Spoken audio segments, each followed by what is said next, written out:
لله رب العالمين حمدا كثيرا طيبا مباركا فيه كما يحبنا الله ويرضى. أشهد أن لا إله إلا الله وحده لا شريك له وأشهد أن محمدا عبده ورسوله المبعوث رحمة للعالمين. والصلاة والسلام على نبينا محمد وعلى آله وأصحابه أجمعين ومن تبعهم بإحسان إلى يوم الدين. أما بعد، قال الله تعالى: يا أيها الذين آمنوا اتقوا الله حق تقاته ولا تموتن إلا وأنتم مسلمون. Bapak Ibu, orang tua kami, saudara dan saudariku, kaum muslimin dan muslimat yang dimuliakan oleh Allah Subhanahu wa taala. Alhamdulillah, dengan izin Allah Subhanahu wa taala kita masih disampaikan di malam yang ke-12 dari bulan sucinya, yaitu bulan Ramadan. Oleh karenanya bagi mengajak untuk selalu memuji dan bersyukur kepada Allah atas nikmat dan karunia yang Allah senantiasa limpahkan kepada kita semuanya, yang sampai di sini Allah masih berikan kebugaran, kesehatan, bahkan keistiqomahan untuk tetap berubudiah kepada Allah Subhanahu wa taala. Mudah-mudahan segala qiyam kita, siam kita, dan aktivitas ibadah-ibadah yang lain diterima di sisi Allah Subhanahu wa taala. Dan dengannya Allah Subhanahu wa taala kumpulkan dosa-dosa kita semuanya. Dan dengannya pula Allah Subhanahu wa taala hantarkan kita di surganya Al-Firdaus A'la min Rabbil Alamin. Salawat dan salam semoga Allah senantiasa dilimpahkan kepada Nabi Muhammad sallallahu alaihi wa ala alihi wa ashabihi wasallam.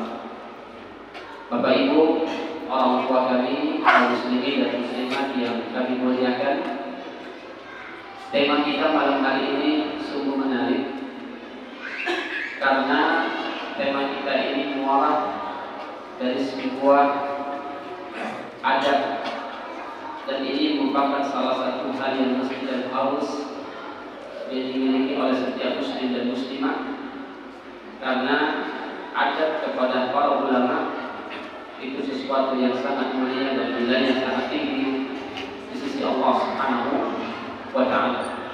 Kenapa Bapak Ibu? Karena ulama itu Nabi sallallahu alaihi wasallam yang kita sanjung, yang kita jadikan dia panutan, bahkan dia qudwah seluruh kaum muslimin dan muslimat. Dari lisan beliaulah dipuji para ulama dengan mengatakan al-ulama'u warathatul anbiya. Jadi ulama itu adalah pewaris para nabi. Artinya kalau hari ini di antara kita satu keluarga, katakan kita satu keluarga, ada yang meninggal ayah dari keluarga kita, maka sang pemilik berikutnya adalah para pewaris-pewarisnya. Dan oleh karenanya sangat penting bagi kita untuk membahas tentang adab kita kepada para ulama, apalagi tadi kaitannya dengan kerugian dan kebinasaan bagi mereka yang tidak beradab kepada para ulama kita. Sekali lagi, Nabi kita Muhammad sallallahu alaihi wasallam dengan lisannya yang begitu indah menyebutkan dan memuji ulama itu dengan mengatakan warathatul anbiya, yaitu pewaris para nabi. Oleh karenanya di kesempatan malam hari ini Bapak Ibu, kita akan sedikit mengetahui sehingga cara ta'zim kita, pengagungan kita dan memuliakan para ulama itu tepat pada sasarannya. Maka oleh karenanya para ulama memposisikan ulama itu siapa? Di antara mereka mengutip perkataannya, salah satunya disebut dengan para ulama adalah ma'rifatuddin as-sahih wal 'amal bih. Jadi ulama itu disebut oleh para ulama dengan memiliki dua kriteria ini, yaitu mengetahui hakikat agama Islam itu dengan murni dan kemudian diamalkan apa yang dia ketahui. Jadi kalau seandainya ada orang mengetahui tentang hakikat Islam namun dia tidak mengamalkannya, maka itu bukan disebut dengan para ulama. banyak hari ini kalau kita lihat kufas para penghafal Al-Quran, para penghafal hadis-hadis Nabi Sallallahu Alaihi Wasallam, atau bahkan dia tahu bab ini dan tahu bab ini misalnya dari bab berfikir, tetapi justru kehidupan sehari-harinya dia meninggalkan sholat 5 waktunya. Bahkan ayat yang dia hafal hanya sekedar hafalan saja dan dia hantam di dalam kehidupan sehari-hari. Maka itu bukan disebut dengan ulama, tetapi sekedar penghafal atau sekedar pembaca. Maka ulama itu hakikatnya saudara yang dirahmati oleh Allah Subhanahu wa taala, mereka tidak hanya sekedar menghafal, membaca dan memahami agama dengan murni, tetapi juga mereka mengamalkan dalam kehidupan mereka sehari-hari. Makanya tidak ada istilah kita ada namanya muballigh, ada da'iyah, ada qari dan semisalnya dan hadis, karena belum tentu seorang muballigh itu dikatakan juga ulama. Tapi kalau ulama sudah pasti dia muballigh. Nah, oleh karenanya Bapak Ibu yang dirahmati oleh Allah Subhanahu wa taala, penting bagi kita berharap semoga generasi kita muslim dan muslimah bisa fokus kepada dua poin ini. Dia belajar memahami agama dengan baik, kemudian dia amalkan dalam kehidupan dia sehari-hari. Oleh karenanya kalau kita telah dalam Al-Quran, ulama itu memiliki 3 ciri yang sangat fundamental atau prinsip sekali. Dan salah satu yang dimiliki para ulama itu disebut oleh Allah Subhanahu wa taala dalam Al-Quran, "Inna ma yakhshallahu min ibadihi al-ulama." Jadi ulama itu salah satunya adalah memiliki prinsip karakter mereka adalah orang yang sangat takut kepada Allah Subhanahu wa taala. Sangat takut ketika keadaan sendirian, dalam keadaan dia bermasyarakat dan misalnya dia sangat takut dalam hal ini apa? Takut saat mereka melanggar dari aturan-aturan yang Allah Subhanahu wa taala larang. Dan yang paling penting juga di antara prinsip para ulama itu yang disebut oleh para ulama adalah al-wara'. Apa itu wara'? Wara' itu disebutkan oleh para ulama tarku ma yaduka fil akhirah.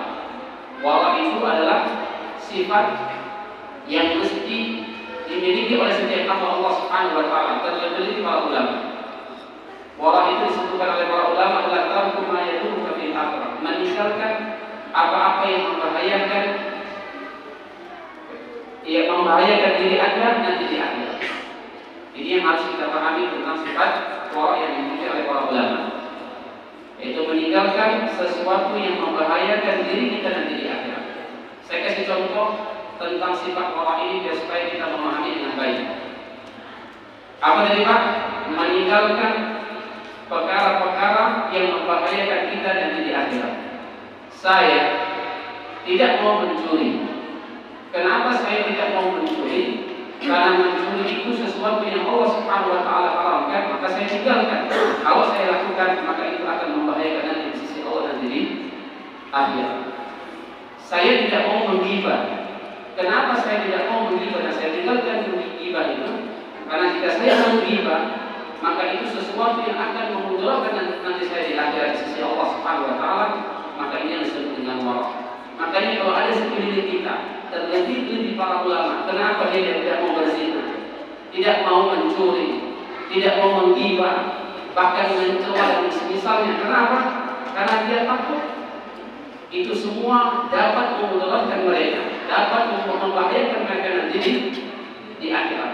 Makanya kalau ada ayah kita, anak kita, istri kita, atau bahkan saudara dan teman-teman kita, dia tidak mau menggibah. Saat kita bercerita tentang aib tetangga, dia tinggalkan kita. Hakikatnya teman kita ingin menegakkan sifat yang disebut dengan wara'. Dia tidak mau menggibah karena dengan gibah itu dapat membahayakan dia nanti di akhirat. Begitu pula dia tidak mau berzina, bahkan minuman keras, bahkan tidak mau meninggalkan sholat 5 waktu. Kenapa dia berada seperti itu? Setiap ada azan, dia langsung ke masjid dan dia tidak pernah meninggalkan sholat karena dia tahu kalau saya tinggalkan sholat 5 waktu, maka itu sesuatu yang akan memudaratkan saya nanti di akhirat. Itu yang disebut oleh para ulama makna yang baik dan benar tentang agama wara'. Nah, ini di antara sifat yang dimiliki oleh para ulama Bapak Ibu yang dirahmati oleh Allah Subhanahu wa taala. Mestinya ini juga menjadi karakter bagi kita semua dalam kehidupan sehari-hari. Makanya kita tidak boleh dan kita misalnya karena mungkin teman bisa saja meninggalkan kita karena mungkin ada sesuatu yang dia tinggalkan karena itu merupakan hal-hal yang berbahaya dari nanti di akhirat. Nah, Bapak Ibu yang dirahmati oleh Allah Subhanahu wa taala, setelah kita tahu mengetahui apa itu ulama kita dan kita tahu bagaimana sifat yang dimiliki oleh para ulama, salah satunya adalah khasyah, takut, dan salah satunya adalah wara, dan masih banyak sifat-sifat yang itu mesti kita ketahui sehingga kita bisa menjadikan itu sebagai karakter dan kepribadian kita dalam kehidupan sehari-hari, sehingga kita bisa menjauhi apa yang Allah larang dan Rasulnya Shallallahu Alaihi Wasallam, sehingga kita tidak hanya mengetahui hukum tetapi juga kita praktek dalam kehidupan sehari-hari, sehingga apa yang disebut oleh para ulama kita aplikasikan dalam kehidupan kita sehari-hari, mengetahui tetapi juga kita praktekkan. Mereka kalau bahas tentang khamar, sesuatu yang Allah haramkan, mereka hafal Pak ayatnya, hadisnya. Nah, dia praktekkan dalam kehidupan mereka juga sehari-hari. Nah, itu salah satu hal yang mesti harus kita pahami. Kedua, Bapak Ibu yang dirahmati oleh Allah Subhanahu wa taala, kenapa kita harus memuliakan ulama? Salah satu tadi saya sudah buka, ulama itu Bapak Ibu yang dirahmati oleh Allah Subhanahu wa taala, dia adalah pewaris para nabi. Artinya kalau kita memahami bahwasanya ulama itu adalah pewaris para nabi Bapak Ibu, berarti dia orang yang paling apa? Dekat dengan Nabi Sallallahu Alaihi Wasallam Rasulnya. Saya di antara kita yang kalau di dunia, Pak, ada keluarga kita yang meninggal dunia. Contoh, saya nggak bisa kasih contoh yang depan saya. Contohnya saya, Pak. Saya punya anak umpamanya 3. Saya telah meninggal dunia. Siapa orang yang berhak mewarisi dari harta saya? Siapa, Pak? Orang yang paling dekat dengan saya. Siapa itu, Pak? Anak-anak saya dan istri saya. Kan seperti itu, Pak. Berarti orang yang paling dekat. Nah, begitu pula Nabi Sallallahu Alaihi Wasallam dan para Rasul, saat mereka mewarisi kepada orang-orang generasi setelahnya, yang berhak adalah mereka yang paling dekat kedudukannya dengan para nabi dan para Rasul, dia adalah para ulama. Maka oleh karenanya sangat dijunjung tinggi bahwasanya siapapun di antara kita yang tidak mendapatkan ulama, maka wajib untuk kita mengetahuinya, mengagungkannya, dan kemudian kita menghormatinya, memuliakannya, karena mereka itu adalah pewaris para nabi. Yang kedua, kenapa mesti kita harus memuliakan dan tidak boleh merendahkan dan meremehkan para ulama?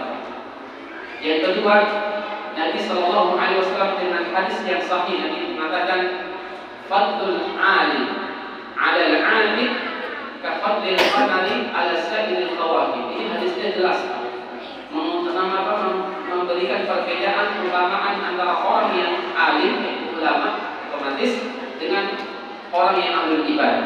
Masing-masing ini, Pak, orang yang alim dalam hal ini adalah para ulama, kemudian ahli ibadah itu disebutkan oleh Nabi keutamaan orang yang berilmu dibandingkan dengan orang yang ahli ibadah seperti bulan purnama daripada keseluruhan bintang-bintang ada yang di langit.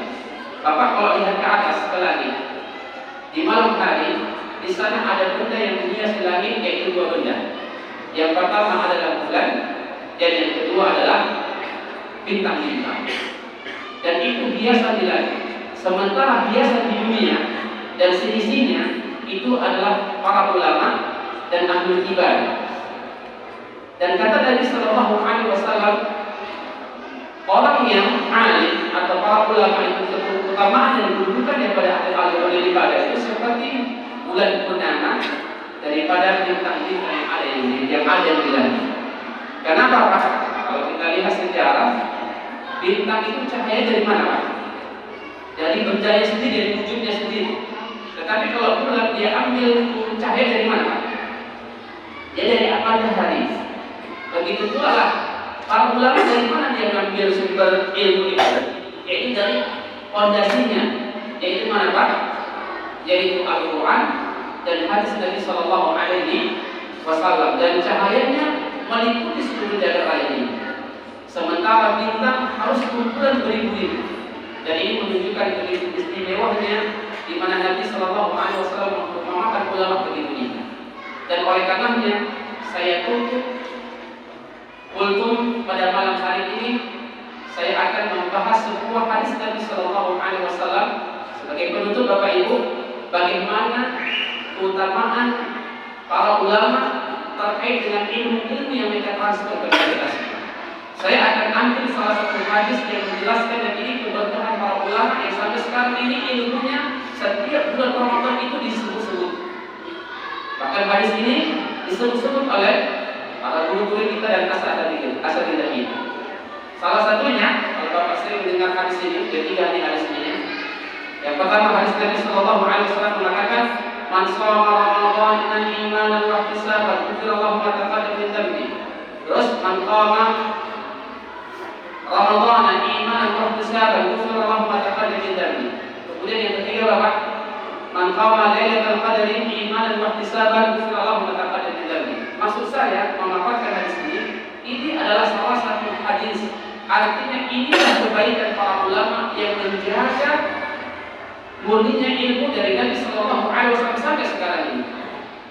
Dan setiap bulan Ramadan hadis yang sahih ini selalu digemarkan setiap muslim. Kenapa hadis ini digemarkan Bapak Ibu yang dirahmati oleh Allah Subhanahu Wa Taala? Karena hadis ini memberikan kesan kita bahwa orang saat datang kepadanya bulan suci Ramadan, dia tidak mendapatkan ampunan Allah Subhanahu wa Ta'ala. Dia tidak mendapatkan ampunan Allah Subhanahu wa Ta'ala. Padahal Nabi menyebutkan ada amalan istimewa yang apabila kita lakukan di bulan Ramadan, amalan yang istimewa ini, insya Allah dosa-dosa kita akan dihapus oleh Allah Subhanahu wa Ta'ala. Karena Nabi mengatakan, "Rahimana rajulin ada alaihi syahrul Ramadan walam yufar lah." Celaka dan binasalah seseorang yang apabila telah datang bulan Ramadan namun dia tidak mendapatkan ampunan Allah Subhanahu wa Ta'ala. Padahal bulan Ramadan adalah hari Pak 29 hari minimal. Walaupun banyak 30 hari, namun dia tidak mendapatkan ampunan Allah Subhanahu wa Ta'ala. Makanya hadis ini terus disampaikan oleh guru-guru kita dan asatidz dari kita setiap bulan Ramadannya, karena 3 hadis ini mengandung 3 amalan pokok yang apabila apa disebutkan dengan amalan 3 pokok ini, insya Allah nanti di Ramadan mengampuni dosa-dosanya. Yang pertama kata dia apa? Man shoma Ramadan. Orang yang melakukan puasa di bulan suci Ramadan dengan 2 syarat, karena iman dan ihtisab, maka Allah akan ampuni dosa-dosanya. Maka yang hari ini bahagialah semenjak 1 Ramadan sampai 11 Ramadan dia disibukkan di siang harinya dengan puasa yang wajib dengan 2 syarat ini, maka hakikatnya dia telah mengamalkan amalan jitu dari Nabi Sallallahu Alaihi Wasallam yang dengannya dosa-dosanya akan dihapus.